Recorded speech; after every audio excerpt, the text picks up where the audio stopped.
Raúl Bebe Sendik nace en las entrañas de nuestro país. Lo hace un 16 de marzo de 1925 en Chamangá, departamento de Flores. Se crió en el campo. Su padre era mayordomo en una estancia. La gurizada de esa zona y en esa época casi no accedía al estudio de secundaria. Conocedor de las durezas que causa la pobreza y poseedor de una especial sensibilidad, rápidamente fue así que despertó su conciencia. Los que mueren por la vida no pueden llamarse muertos. Y a partir de este momento es prohibido llorarlos. Que se callen los redobles en todos los campanarios. Vamos, cumpa, carajo, que para amanecer no hacen falta gallinas, sino cantar de gallos. Bueno, ¿qué puede resaltar? ¿Qué no fue lo que más te impactó de la personalidad de Raúl? Mira, la sencillez de ser un peludo más, ¿viste? Ahí, ¿no? Claro. Porque a nosotros cuando nos agarraron, yo te cuento con una historia, yo era gurí, timbero, vivía timbeando, iba al quilón, institución, trabajaba para eso, y entré muy joven, entraba a los años. Claro, ese era mi destino de televisión. Claro. Iba a casar, tapado de hijo. Sí. Y el hombre largó eso y se ve que había un poquito en hacer. Agarró una hormona mía ahí. Cuajó, ¿viste? No, como tomarle la mujer, ¿viste? Para 80. Lo que pasa es que sabía encontrar lo mejor de cada persona también. Ah, sí, no, muy observador, ¿no? Muy observador. Él le miraba y le echaba el ojo así. No te sabes nada. Claro. Allá, y bueno, los peludos no operaban nunca la traición, ¿no?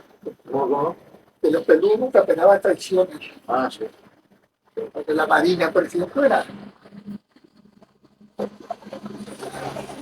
un poder dentro del primer. Él ahí era de ti, la Liga Castillo, el Pilillo, lo que me dices. Yo, no sé si había... ¿Pilino cuál era? ¿El Luzardo era el Pilino no? No, Pilillo era que el hermano de Zulu, Ah, en Suecia. sí, claro.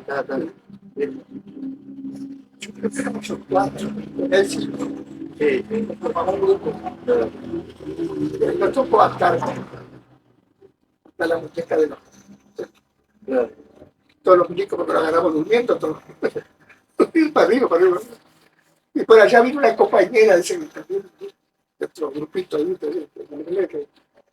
una frazada, no sé, para ponerle arriba, un peludo, ¿qué frazada? Nada, esto no era ya.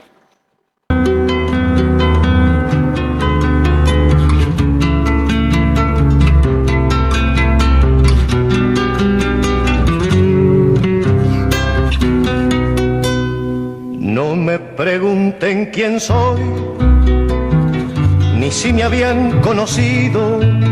Los sueños que había querido crecerán, aunque no estoy.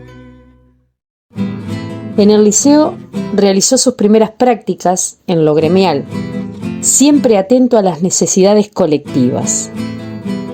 Eran años de definiciones ideológicas en nuestro país.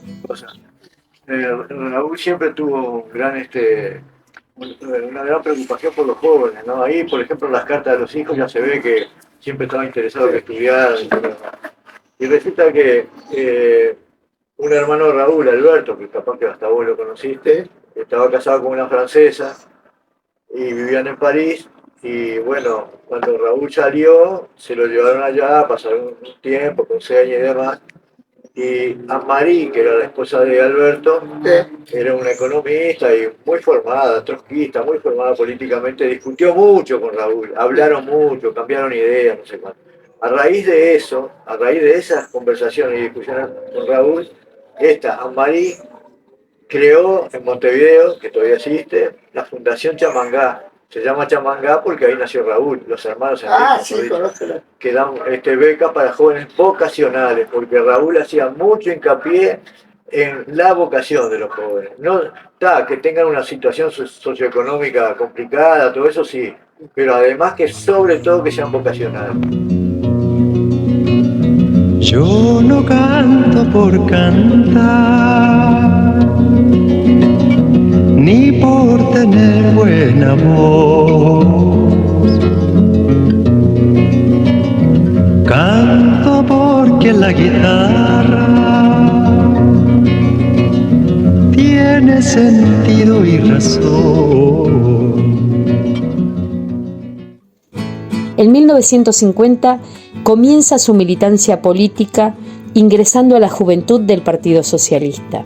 Entre ese año y 1957, ya su fuerza y su rebeldía eran por demás notorias. Participó en las luchas del movimiento obrero y estudiantil. En el 57 se traslada a Paysandú. Trabaja como procurador y asesora las luchas sindicales de los sufridos remolacheros cañeros. Está el artículo ese famoso de más vale un revólver bien cargado que la Constitución. Porque era cierto, digo, la Constitución, yo qué sé, se aplicaba para determinados sectores de la sociedad, otros. Ni las cosas más elementales de la Constitución, el atropello policial, el atropello patronal, todas esas cuestiones. Entonces él fue generando esa idea de enfrentarlo. Es decir, con movilizaciones, pero también con otros medios, es decir, emparejar, digamos, ese desequilibrio a través de otra forma, es decir, y bueno, fue un proceso. Yo creo que, yo me acuerdo en el 62, por ejemplo, un día tenía una charlana empezando, y dice, bueno, vamos ahí enfrente, le prendemos fuego Para distraer, un destacamento de los... para distraer a los milicos y robarle la... Exacto. Sí, Y bueno, no dio porque no había suficiente pero material combustible como para hacer una gran fogata.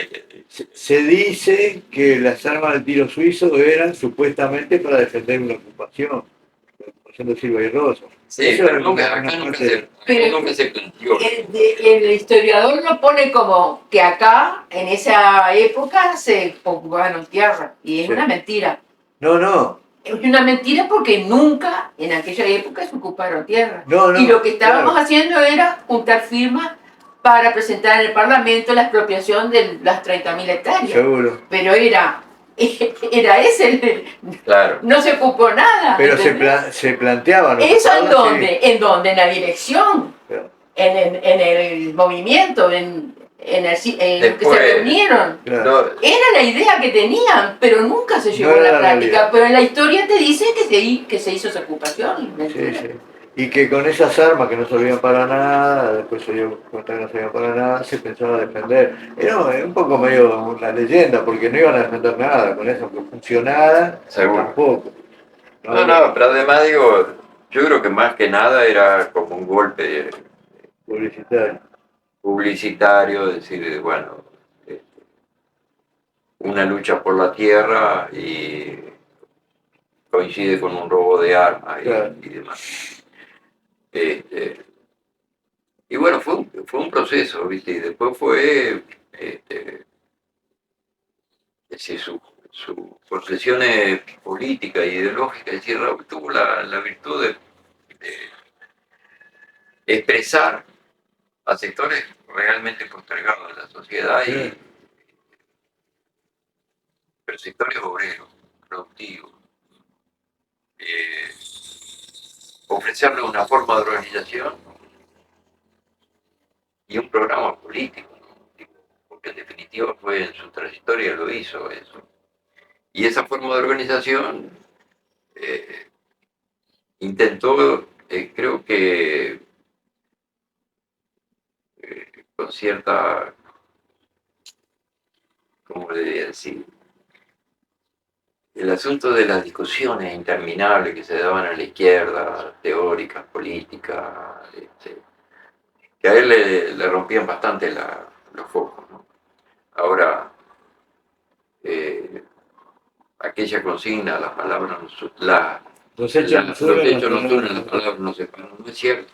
Digo, es erróneo, porque las palabras correctas no separan a nadie. Claro. No sé de dónde surgió esa consigna, creo que fue del MACO. Se refería al discutidero interminable Claro. que vive en la izquierda. Pero bueno, trató de superar eso con una forma nueva de organizarse. Planteó una forma de organización, un programa, porque en definitiva el MLN abarcó a mucha más gente que después lo plasma en el tema del Frente Grande. Claro. Frente Grande, una idea que parte de juntarse para algunas cosas concretas, Sí. especialmente la deuda externa, A ver qué tenemos el tema de en la común tierra. y hasta dónde podemos llegar. Exacto. Y que supera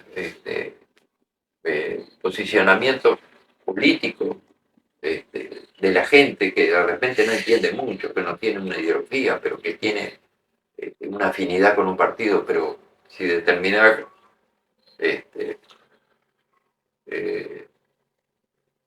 postura o propuesta le llega, le puede integrarse.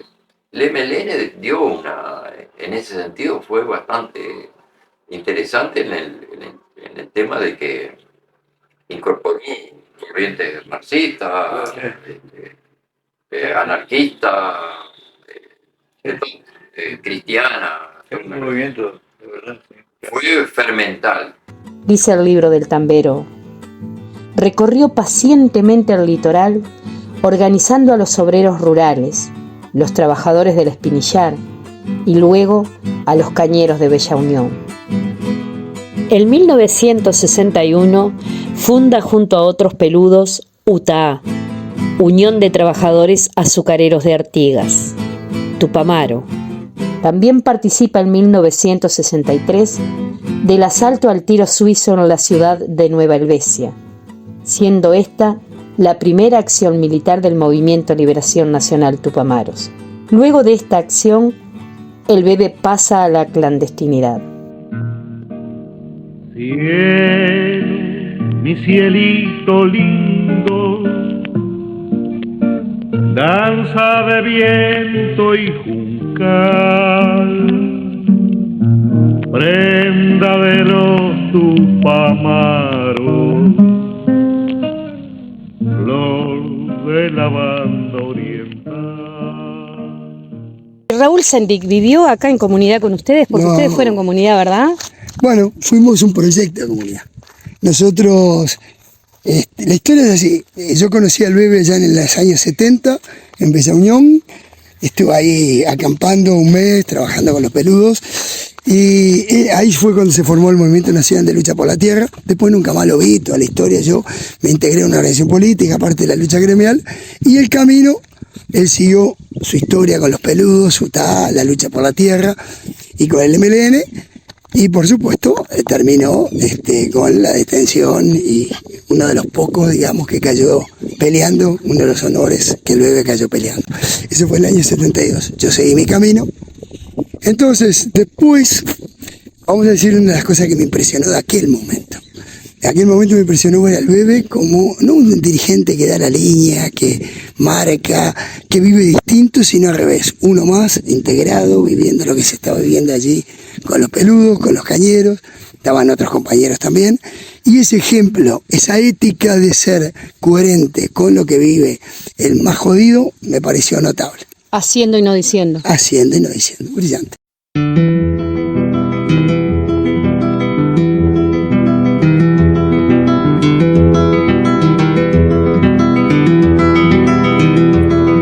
Yo pregunto presentes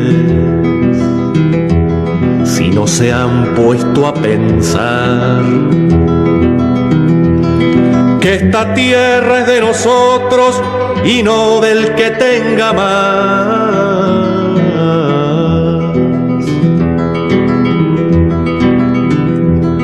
Yo pregunto si en la tierra nunca habrá pensado usted que si las manos son nuestras, es nuestro lo que nos dé. A desalambrar, que la tierra es nuestra, es tuya y de aquel, de Pedro y María, de Juan y José. Extracto del libro del tambero. Ser tupamaro fue tener ojos críticos. Imposible engañarse creyendo que la situación se resolvería desde el Parlamento, por la vía electoral, haciendo acuerdos por encima de las clases sociales. Nos sentimos tupamaros al recoger la herencia histórica del artiguismo y el dolor de los pueblos originarios. Y así, con el bebé a la cabeza, la guerrilla pasó a ser fundamental en la vida del país. Los peludos, gastados por sus miserias, sus sacrificios en el trabajo, organizaron muchas marchas hacia Montevideo. Recuerden la cara que fue mi cara de guerra, mientras hubiera en mi tierra necesidad de que odiara. En el cielo que ya aclara, sabrán cómo era mi frente. Me oyó reír poca gente, pero mi risa ignorada la hallarán en la alborada del día que se presiente. Eso fue una historia. Después yo vuelvo acá, en clandestinidad, acá en exilio. Cuando vuelvo del exilio, en el año 85, formamos en el Paso Carrasco, ahí viene la historia nuestra de la tierra acá. Ahí formamos en el Paso Carrasco primero una intersocial, éramos un grupo de consumo aparte, estaban los sindicatos, y ahí teníamos una huerta colectiva en el Paso Carrasco. Después de esa huerta colectiva nos vinimos para acá, había un compañero que ya estaba aquí, esto eran 4 hectáreas solo de chircas, no había ni un árbol plantado, nada. Todos los árboles que hay ahora, ¿no? Todo esto lo construimos nosotros. Arrancó ese compañero, Carlitos, nosotros arrancamos en el 87, hace 37 años que estamos en esta pelea, y primero éramos grupo Chacra, éramos 6 compañeros, compañeras, trabajando, pero vivíamos muchos de nosotros en el Paso Carrasco y manteníamos la lucha social y todo lo demás. Antes de que siga, ¿cuántas familias en el Paso Carrasco en el grupo cooperativo? Llegamos a ser 20 en el grupo consumo, 20 familias, ¿no? Fue una cosa, bueno, y se formó la Coordinadora Nacional de Grupo de Consumo, que fue enorme, y llegó a tener 1.700 familias en su momento. 1.700. 1.700 familias, una cosa impresionante. Bueno, en esa historia arrancamos nosotros acá con el grupo Chacra. Yo del bebé no sabía nada, y un buen día, estando en el Paso Carrasco, me manda a llamar y me invita a la calle Ejido, y ahí es cuando yo en persona tengo un mano a mano, tuve 2 mano a manos con él. Impresionante, ¿no? A él le costaba hablar, me impresionó enorme. Primero, que un dirigente para mí era casi que heroico, entonces yo siempre desde mi lugar distinto llegué pensando que me iba a marcar, ¿no? Línea, teoría, etcétera, nada que ver.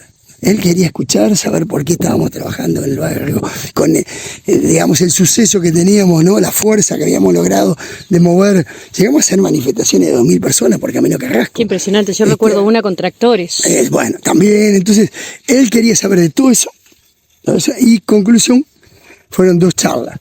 Nosotros aquí de la tierra, 2 cositas que importan. ¿Por qué en lo personal quise la tierra? Por una cosa muy simple. Siempre pensé, me identificaba con lo del bebé, que el proyecto Uruguay, país revolucionario, distinto, nuevo, tenía que ser a partir de la tierra. y que además era la solución para justamente los más jodidos, los más empobrecidos. Yo me crié, nací en el campo, me crié hasta los 7 años allá en Cerro Largo, en la 9ª sección del departamento de Cerro Largo, y esas cosas uno las lleva a la sangre, ¿no? Lo que significa la vida del peón rural, lo que significa todas esas historias. Conclusión, haciéndola breve, me identificaba enormemente esa mirada de decir, el Uruguay es la tierra, y ni que hablar la mirada social de decir, partamos de que es el sustento posible para toda la gente más jodida y más comprometida. Y a partir de las manos, y un trabajo colectivo, cooperativo. Entonces nosotros arrancamos acá siendo Grupo Chacra, un grupo cooperativo, con 2 principios. Éramos, ni que hablar, todos por igual. Uno primero, no contratar, no explotar a nadie. Acá se hacía solo lo que con nuestras manos podíamos hacer. Todo esto que estás viendo, las casas, los galpones, todo lo hicimos nosotros, absolutamente todo, como insisto, acá solo había chircas y nada más. Y segundo, no solo no explotar a nadie, sino que lo que fuéramos haciendo fuera saliendo de lo que producíamos, con nuestras manos en la tierra. Porque se nos ofrecían préstamos, ONG de Suecia, de Holanda, Cáritas, y nosotros dijimos, no, eso nos va a joder la historia. Siempre hay determinado chantaje ideológico, social, político, detrás de todo mecanismo de plata. Entonces nosotros dijimos, bueno, iremos de a poco, humildemente, haciendo lo que se pueda. Cuando tenga la tierra, la tendrán los que luchan, los maestros, los hacheros, los obreros. Cuando tenga la tierra, te lo juro, semilla, que la vida será un dulce racimo y en el mar de las uvas nuestro vino.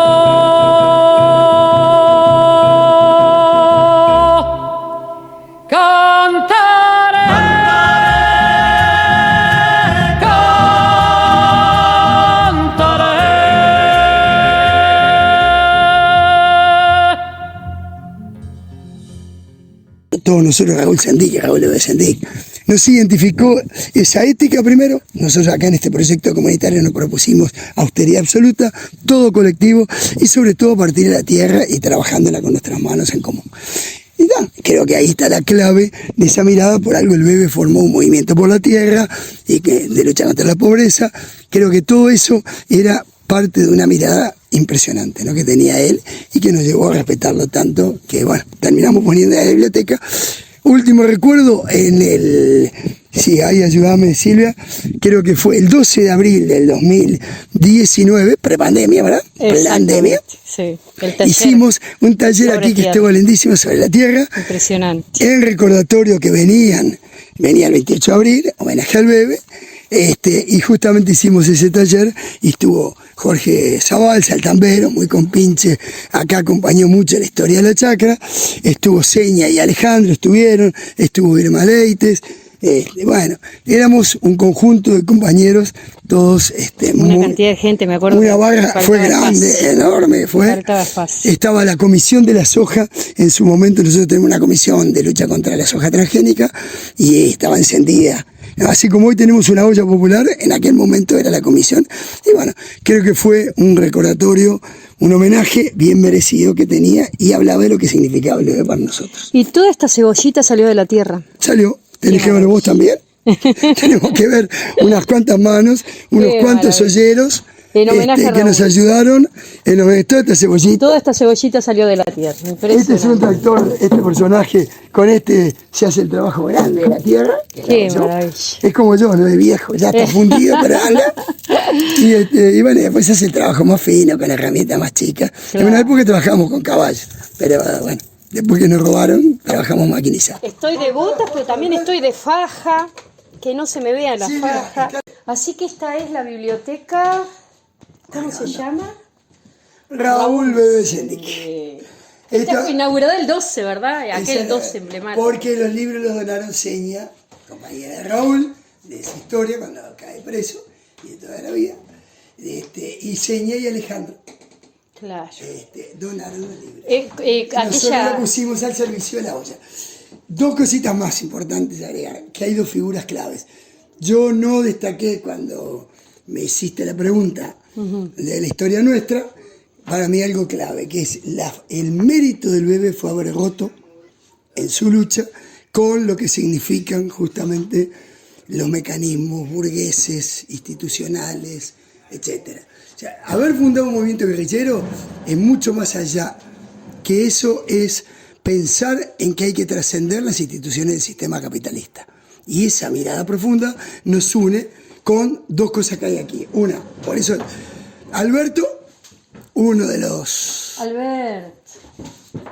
fundadores del colectivo Sauce Lucha por la Tierra, otra que un admirador del bebé, que se nos murió, se nos fue, pero sigue más bien.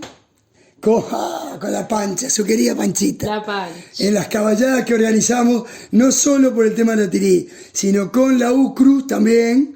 Íbamos con Alberto haciendo con caballo por el 18 de julio, antes por Avenida Libertador, haciendo autodefensa con el caballo, con los caballos. Bueno, Alberto es un titán. Y los citadinos se asustaban. Y el bebé lo tenemos aquí porque esto lo hizo Néstor en una movida que hicimos en la Plaza Independencia. Con el amigo, estaba el amigo Sartú, que también extrañamos rabiosamente, el amigo Don Helios, que acompañó nuestra gran lucha por la tierra en Naitedi. Naitedi fue uno de los fundadores de Utah, cañero, peludo, que luego colonización le da un pedacito de tierra y se lo quitan por una miserable deuda en pleno gobierno del MPP, Ministerio de Ganadería, Agricultura y Pesca del Flaco Gassi. En esa historia, nosotros hicimos una movida importante y habíamos puesto en la Plaza Independencia, fue una conferencia de prensa, habló el viejito Sartú, Don Helios, y pusimos Néstor, un compañero del colectivo UFO, armó estas tres fotografías que quedaron allí: Artigas, el bebé y Naitedi. Por algo será. En 1964 aparece por vez primera la consigna "Por la tierra y con Sendí".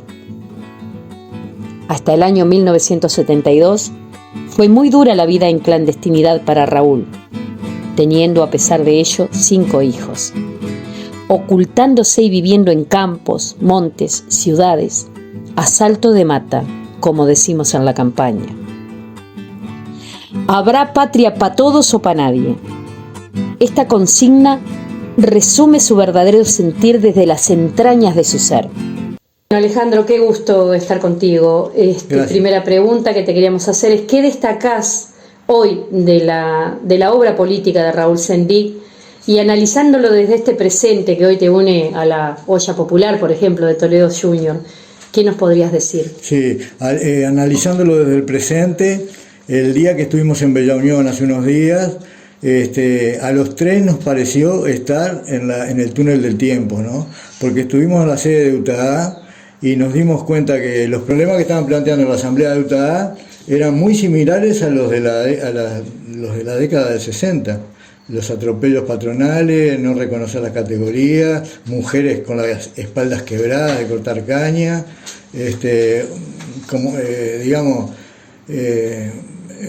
como digo, parece que nos hubiéramos metido en la máquina del tiempo cuando llegó Raúl a Bella Unión, previo a su pasaje por otros departamentos, tratando de organizar trabajadores rurales, y bueno, la relación que hago de aquella época con esta es precisamente eso, que los problemas lejos de solucionarse se han profundizado. En aquella época los cañeros reivindicaban 30.000 hectáreas de silva y rosas, y hoy, visto los latifundios, los tremendos latifundios que tienen las pasteras, los eucalipteros, etcétera, 150, 200.000 hectáreas, las 30.000 de silva y rosas eran un jardincito, la verdad.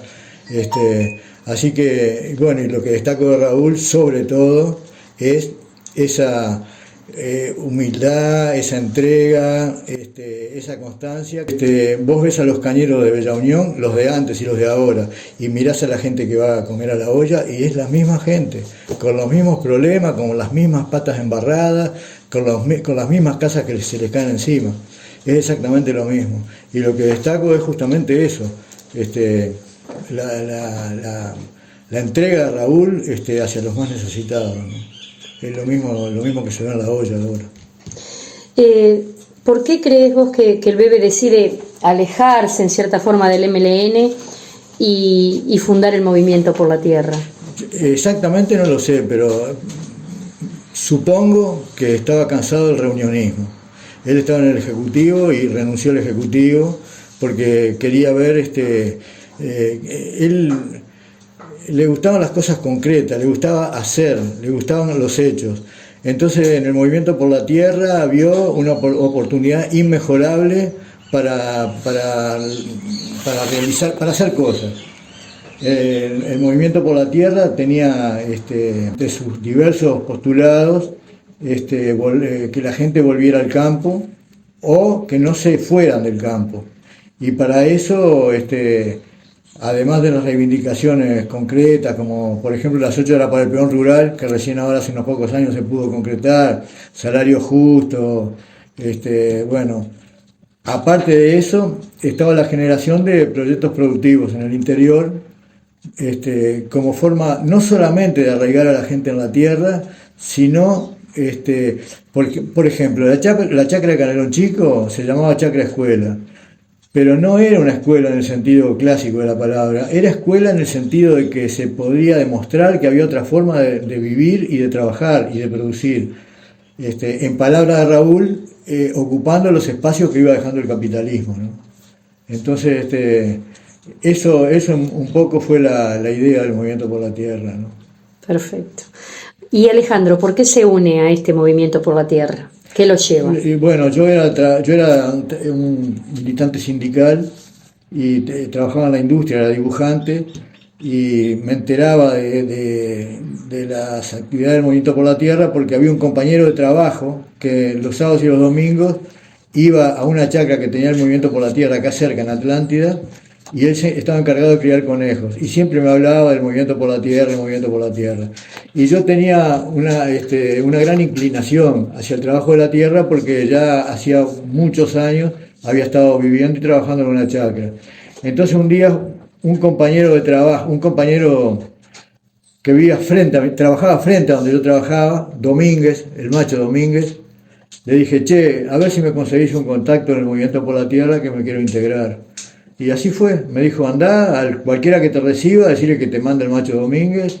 Y bueno, fui y me encontré con Seña y otro compañero. Casi, como le dije hace un rato, se me cayó el culo cuando la conocí a Seña personalmente. Me dice, yo soy Seña, no hacía falta que me dijera yo soy Seña. Esa personalidad avasallante. No me imaginaba. Estaba Seña y otro compañero. Y Seña te averiguaba todo. ¿Y qué haces? ¿Dónde trabajás? Obvio. Entonces, eso comí con todo. Soy dibujante, le digo. Ay, qué bien, necesitamos un dibujante para el Movimiento por la Tierra. Y yo le dije, no, yo quiero ir a trabajar la tierra. Y el compañero que me escuchó, en forma media irónica, porque me vio cajetilla, así con saco y todo. ¿Querés ir a la tierra? Mirá, hay 35 hectáreas ahí puedes ir a la tierra. Bueno, conclusión, al domingo siguiente, el Cabezón González nos encontramos en General Flores y Corrales, y fui a conocer la chacra. No me llevé una gran impresión porque estaba todo bastante desordenado, yo soy un fanático del orden, no me gustó mucho, pero ya que estaba en el baile, vamos a bailar. Y al mes, más o menos, renuncié a mi trabajo y me fui a vivir a la chacra, el Movimiento por la Tierra. Impresionante. Yo estaba con el tema de las vacas. Está buenísimo. Sí. Está muy bueno. No, lo de Seña fue... Cuando me dijo yo soy Seña con la... ¿Qué año es para ubicarnos? Y el 91. Sería tal vez mediados del 91. Ya muerto lo debe, ¿no? Sí, hacía 2 años. Claro, tal vez mediados del 91. Y después, bueno, se dio todo medio... Yo me fui a la chacra y Seña iba los domingos con el mijo, llevaban asado, que para nosotros asado era como... Bueno, eso pasaba con nosotros, claro. Es un lujo. Un lujo. Y Seña iba siempre. Me acuerdo que un día le dije, Seña, pero vos estás condenada a quedarte sola. ¿Por qué? Me dijo Seña. Y sí, porque después de estado en pareja con Raúl, cualquier tipo que se te acerque te va a parecer un payaso. Y Seña, que tiene las patas en la tierra, dice, esos problemas de los que se acerquen. No es mi problema. Que se hagan cargo los que se acerquen. Impresionante. Vos también está notable. Con las alas del alma desplegadas al viento. Desentraño la esencia de mi propia existencia sin desfallecimiento y me digo que puedo, como en una constante, y me muero de miedo, pero sigo adelante con las alas del alma desplegadas al viento. Porque aprecio la vida en su justa medida, al amor lo reinvento y al vivir cada instante y al gozar cada intento, sé que alcanzo lo grande con las alas del alma desplegadas al viento.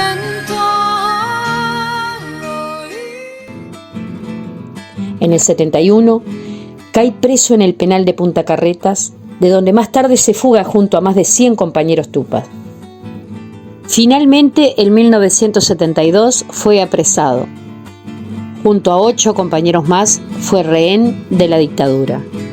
En diferentes cuarteles, fue sometido a las peores torturas con un ensañamiento inhumano. Ejemplo, años enterrados en la oscuridad húmeda de un pozo, como para no enfermarse de gravedad. Hola, muchas veces me he preguntado cómo recordar a los compañeros. Los que seguimos sobreviviendo a la derrota y peleamos por vencer la derrota, recordamos a aquellos compañeros que fueron una luz en nuestra adolescencia, en nuestro camino. Para mí lo fue.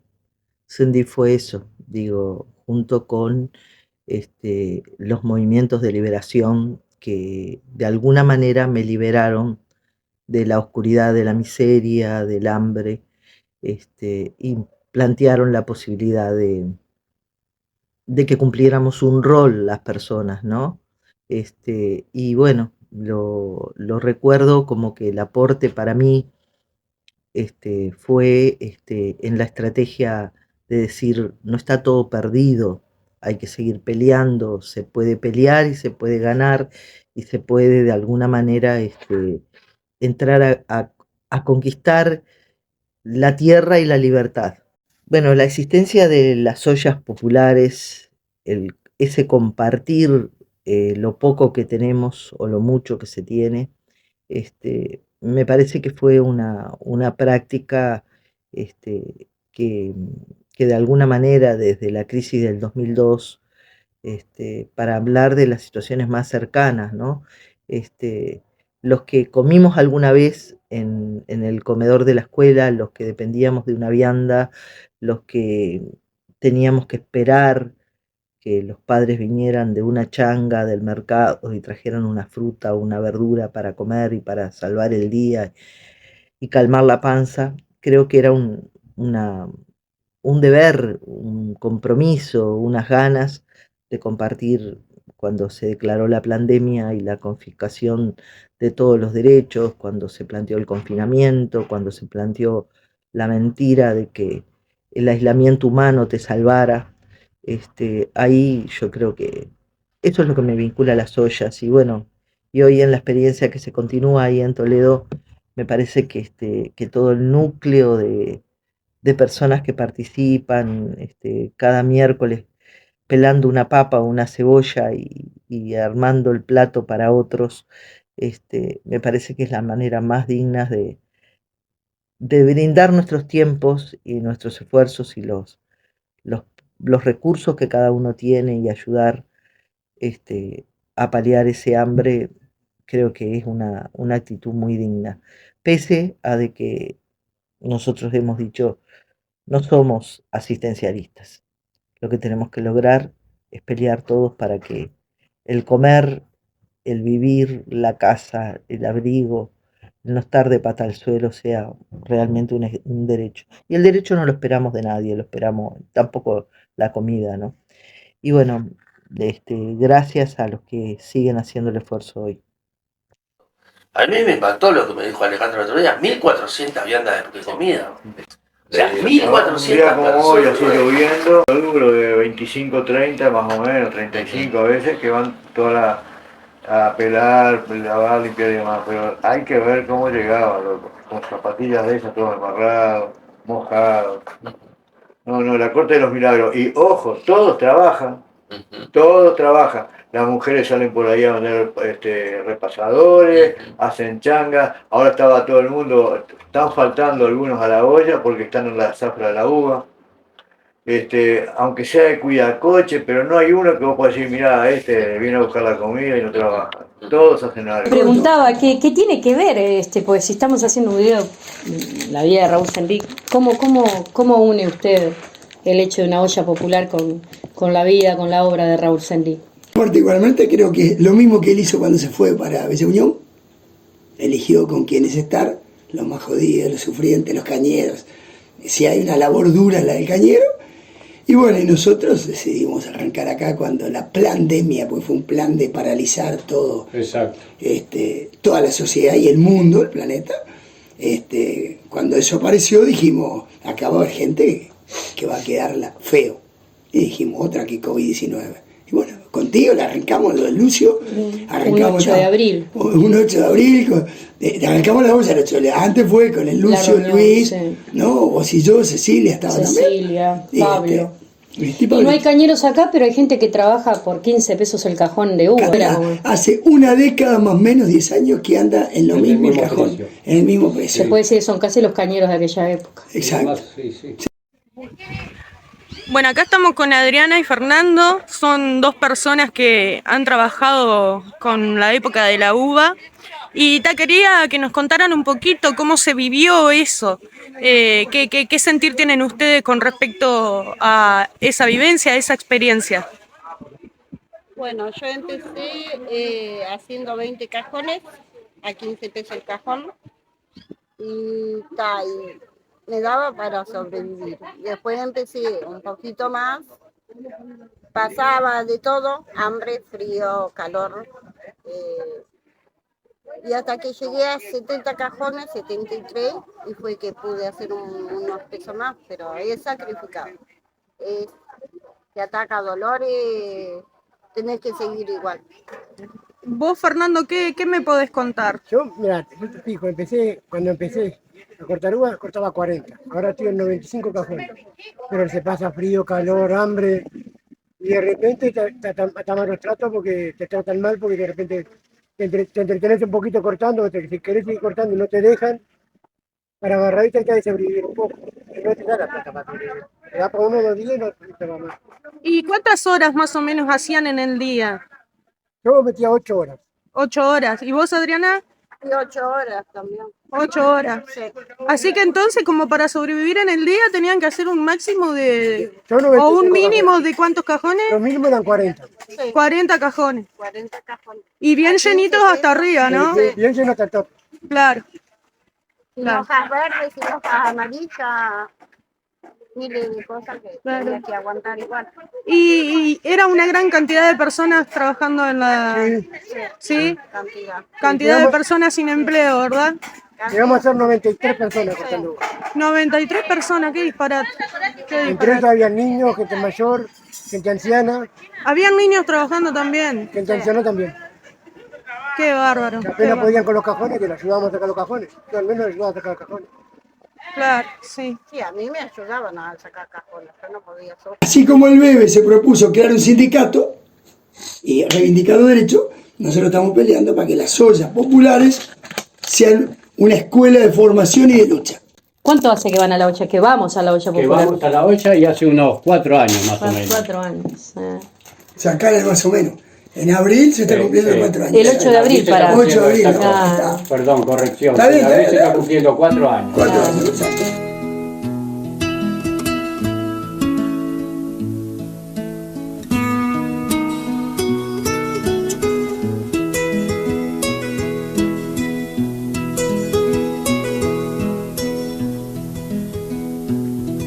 Qué triste se oye la lluvia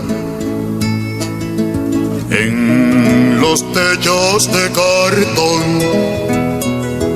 Qué triste vive mi gente en las casas de cartón. Viene bajando el obrero, así arrastrando los pasos por el peso del sufrir. Mira que mucho sufrir, mira que pesa el sufrir.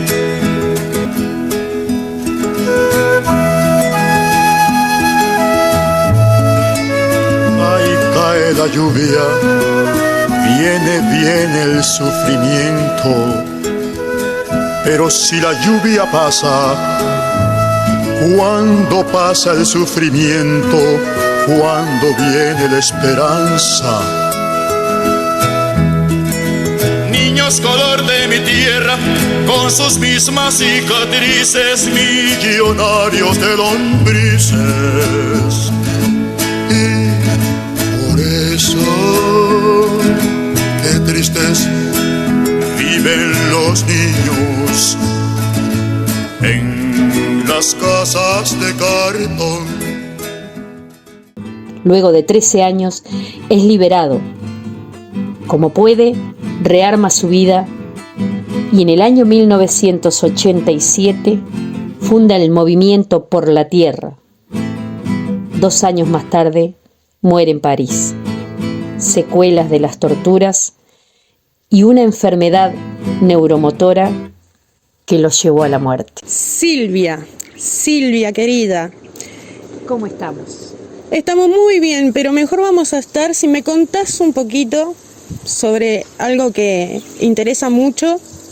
Quería saber cómo diste con Senia, cómo fue el contacto. Bueno, primero conocí a Álvaro Jaume y fue él el que me contó que estaba en contacto con Senia y con Alejandro, su pareja de 30 años, ¿no? Y bueno, un día cumpleaños Senia, nos fuimos hasta allá. Senia era muy preguntona y te hacía 1000 preguntas y conociste a fulano y de dónde venís y militaste acá y militaste allá. Una mujer encantadora, con una personalidad. Y recordé ahí que años atrás, por allá por el 88, a mí se me había puesto en la cabeza visitar al bebé y me fui hasta Ejido, 888 me acuerdo que era la dirección, y salió esa mujer imponente, yo con mi 1,55 m y ella con esa altura, y 2 escalones nos separaban, así que desde allá arriba me dijo, el bebé no se encuentra, ¿te puedo ayudar en algo? Y yo le dije, no, yo quería conocer al bebé. Y ese fue el recuerdo que me quedó de Senia en esos años. Después conocí otra Senia, ya con sus nanas, con sus tortas ricas esperándonos para conversar y tomar unos mates. Una Senia muy cálida. Y a Raúl Bedesendí, ¿viste con él también? ¿Lo pudiste conocer en persona? No, lamentablemente no llegué a conocerlo. Él murió en el año 89, yo venía despertando en lo que era la vida militante y sí había leído libros de él, estaba en auge todo el tema del movimiento UTAA, del movimiento por la tierra, compré libros en la feria, bueno, hice ese intento que fue donde conocí a Senia por allá por la calle Ejido, pero no, y sí recuerdo que una mañana me iba al trabajo y vi una muchacha escribiendo, grafiteando un muro, poniendo Raúl Sendic vive. Y me acuerdo que llegué a mi trabajo llorando y cuando me preguntaron qué me pasaba, digo, seguro murió Raúl Sendic. Ya que yo no tuve la suerte de conocerlo personalmente. Vengo de una familia de contexto súper crítico, mucha miseria, mucha violencia, y aprendí temprano que la sangre no tiene nada que ver con el afecto. Y encontré en compañeros que tenían mis mismas ideas ese lazo que nos une y nos lleva a caminar hacia el mismo horizonte. Conocí al Pepe, conocí a Lucía, a ellos los conocí muy bien, compartíamos tardes en su chacra, ellos vinieron muchas veces a un negocio que yo tenía en la zona de La Unión, la vinería de Itacumbú, allí se hicieron reuniones, conocí a Zabalza, Marenales. Recuerdo en particular a Marenales, una tarde que yo salía de haber estado tomando mate en la oficinita del Pepe cuando era diputado, y salgo a recargar el termo y me encuentro con un Marenales enojadísimo que venía por los corrillos, que se quitaba la boina, se la ponía debajo del brazo, se la volvía a colocar y decía, esto no es lo que hablamos, esto no es, desde acá no se llega al pueblo, desde estas paredes, y señalaba la impresionante infraestructura del Palacio Legislativo, desde acá no se llega al pueblo. Y bueno, se metió para la oficina del Pepe, por supuesto, yo no volví a entrar. Y yo también me alejé y me vine con la gente de la olla, me vine con los gurises descalzos, con los gurises que cayeron en la droga, que no tienen esperanza, y esos rostros son los mismos rostros de los cañeros de Bella Unión, y las historias se repiten y siempre son los mismos los que salen bien jodidos. Así que bueno, acá estamos.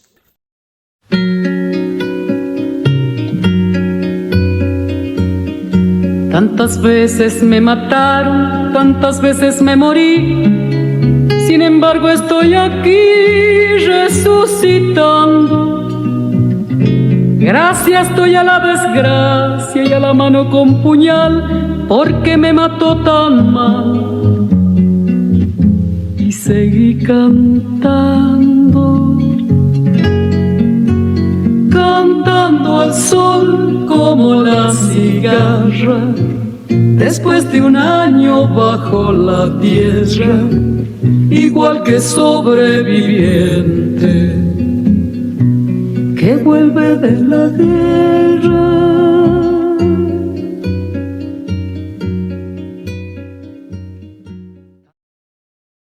Para terminar, compañeros, nuestros frentes de lucha están ahí. Distribución de la tierra y mejoras para el trabajador rural. Terminar con la banca privada en manos de extranjeros. Terminar con la sangría del pago de la deuda externa. Buscar estos recursos y los citados a los especuladores para un aumento general de salario que traiga el consiguiente ensanchamiento del mercado interno. Que las industrias y comercios endeudados con la banca pasen a los trabajadores. Que se haga un frente que se comprometa con estas soluciones. Que dentro del mismo nos unamos las fuerzas afines para dar un impulso y salir a esta salida y otras más profundas.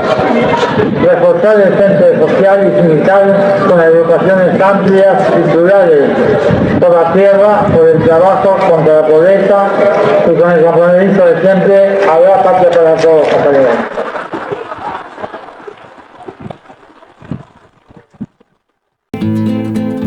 Dicen que la patria es un fusil y una bandera.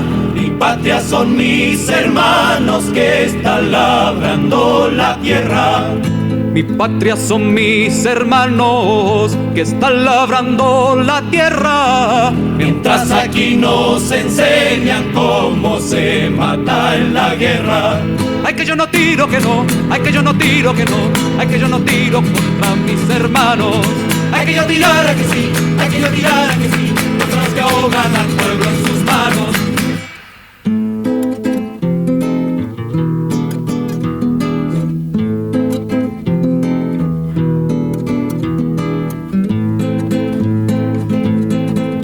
Nos preparan a la lucha en contra de los obreros. Al rayo me parta a mí, se atacó a mis compañeros.